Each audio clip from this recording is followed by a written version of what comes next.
नमस्कार दोस्तों। मार्केट में एंट्री आसान है पर सर्वाइवल मुश्किल। The retail investor story. पर इस चीज़ से हम ओवरकम कैसे कर सकते हैं? दोस्तों, पिछले 4-5 साल में आपने भी महसूस किया होगा कि इन्वेस्टिंग अब सिर्फ बड़े इन्वेस्टर्स का खेल नहीं रहा। आज कॉलेज स्टूडेंट से लेकर स्मॉल टाउन प्रोफेशनल्स तक हर कोई डीमैट अकाउंट खोलकर मार्केट में एंट्री कर चुका है।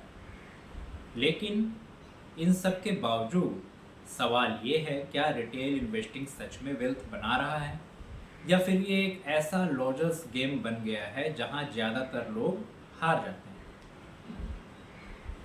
FY21 में इंडिया में सिर्फ 55 मिलियन डीमैट अकाउंट्स थे। मार्च 2025 तक ये बढ़कर 150 मिलियन पहुंच गया। सिर्फ 4 साल में इन्वेस्टर बेस 4 गुना हो गया।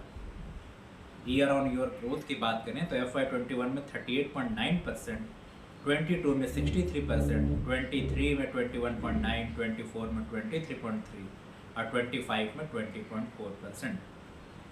ये सिर्फ बुल मार्केट नहीं था, ये कल्चरल मूवमेंट था। WhatsApp group, YouTube tips, social media groups सब ने मिलकर एक फ्रेंजी क्रिएट कर दी। FNO लॉसेस अगर देखा जाए तो सेबी की स्टडी बताती है कि 10 में से 9 FNO ट्रेडर्स ने पैसा गंवाया है, यानी 89% रिटेल ट्रेडर्स ने पैसा खोया। एवरेज लॉस 1.2 लाख प्रति ट्रेडर। विनर सिर्फ 11% थे और उनमें भी कंसिस्टेंट विनर और रहे। तो इसका मतलब ये है कि डेमोक्रेटाइजेशन ऑफ इन्वेस्टिंग के साथ साथ डेमोक्रेटाइजेशन ऑफ लॉसेस भी हुआ है। चार्ली एलिस का एक लूजर गेम का कॉन्सेप्ट था जिसमें उसने कहा था कि इन्वेस्टिंग एक विनर्स गेम से लूजर्स गेम में बदल चुका है। विनर गेम जो है वो आउटकम स्किल से आता है और लूजर गेम जो है आउटकम इस पर डिपेंड करता है कि कौन कम मिस्टेक करता है।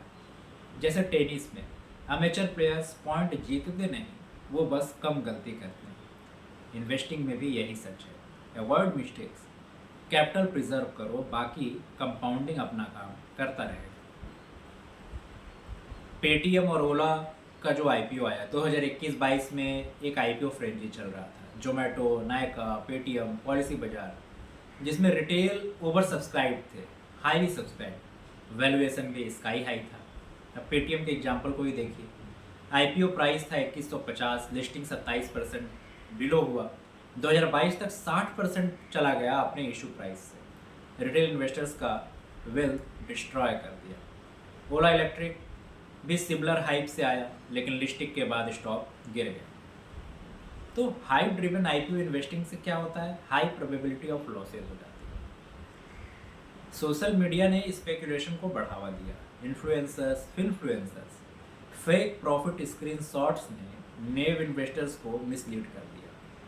सेबी ने कई वार्निंग इशू की, लेकिन पार्टिसिपेशन फिर भी बढ़ा।